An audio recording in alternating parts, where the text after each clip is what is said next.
Welcome to the Hospital Finance Podcast, your go-to source for information and insights that can help you stay ahead of the challenges impacting healthcare finance. And now, the host of the Hospital Finance Podcast, Kelly Wisness. Hi, this is Kelly Wisness. Welcome back to the award-winning Hospital Finance Podcast. We're pleased to welcome back Tim Powell, Senior Reimbursement Consultant here at Besler. In this episode, Tim will give us a glimpse into the upcoming Besler webinar, the next in our Reimbursement Best Practices webinar series on IME and GME that we're hosting on Wednesday, March 8th at 1 p.m. Eastern Time. Thank you for joining us today, Tim. Well, thank you very much, Kelly, and I'm looking forward to the webinar. I've been doing a lot of work on it. I think it'll be informative, and hopefully it'll be helpful. Awesome. Well, let's jump into today's podcast. So the webinar is called IME and GME reimbursement.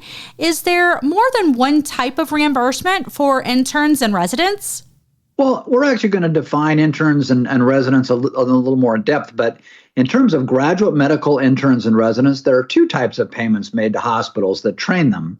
First, there is what we call the direct graduate medical education, or DGME payment. And next, there's what is called the indirect medical education, or IME payment. And I think, as we were discussing earlier, I think that most folks are more familiar with the IME than the DGME. But we'll make that clear as we go on. Sounds great. And what are the costs for IME and DGME payments designed to cover? Well, DGME compensates hospitals' Medicare portion for expenses incurred for salaries of interns and residents and the teaching faculty and the overhead expenses of training residents to become physicians or training for approved subspecialty designations. So at its inception in 1965, the Medicare program reimbursed each hospital for the reasonable cost of operating and capital costs attributed to the treatment of Medicare patients.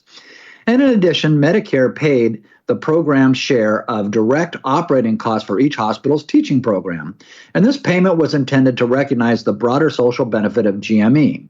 IME compensates hospitals for the impact of residents have on the overall efficiency of the hospital.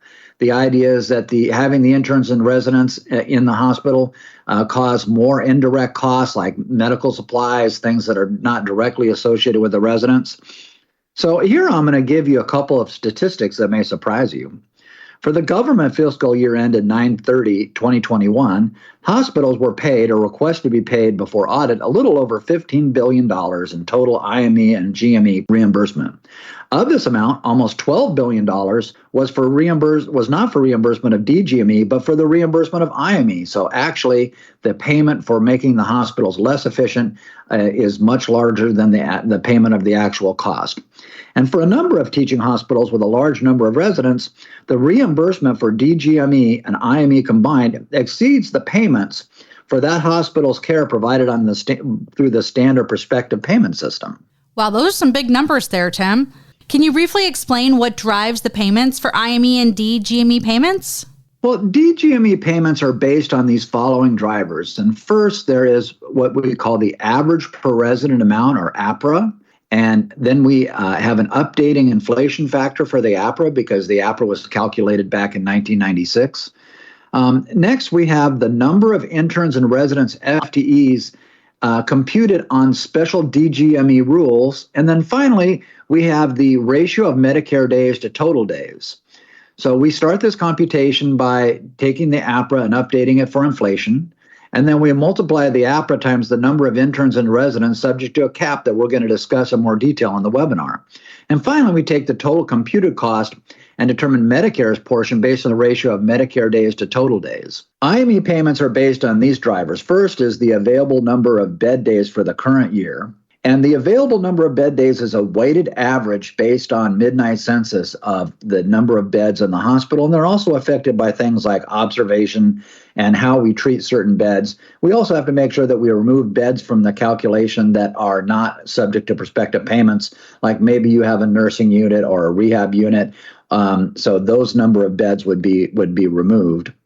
Next is a count of interns and residents based on IME rules. Now, I would like to preface that the IME rules for calculating the FTE is slightly different from the DGME, so that amount is a little bit different. And Then finally, we're going to use the actual amount of DRG payments that are subject to PPS multiplied by a very complicated formula that we're going to address in more detail during the webinar. Sounds good. And so hospitals have pharmacy interns, medical students, and others considered interns or residents.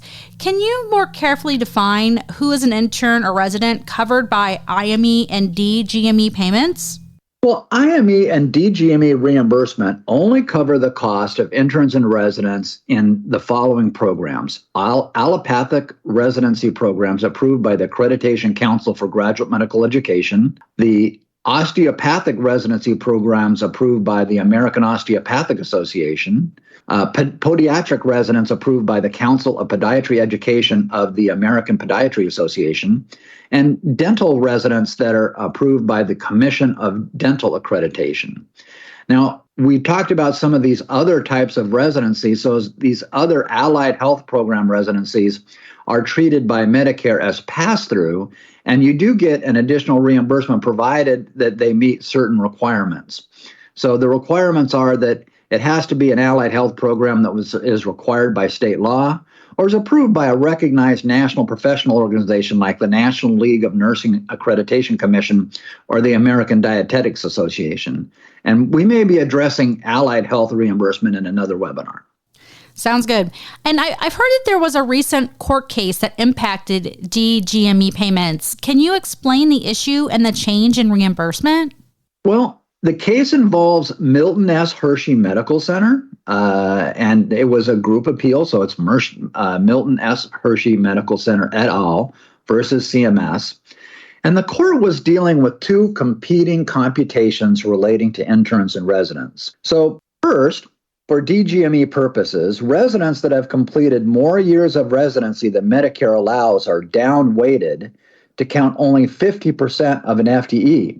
Now, many times this is because the resident had already completed a residency and went on to complete a specialty training program called a fellowship. So let's say that you have a resident that was originally a surgical residency, and he goes on to do a specialty residency within surgery. And as long as it's covered by one of the above organizations, those are allowed to be counted in the cap. But Medicare has a limitation of how many years it will allow you to claim full reimbursement for a resident based on what your initial residency period was. And I think this is something that leads to a lot of questions. Is when a resident is very first reimbursed by Medicare or first goes in the system, they have what they call an initial residency. And the number of years allowed for that program follow them along as they go through the system, and hospitals file them on their cost reports in order to get reimbursement.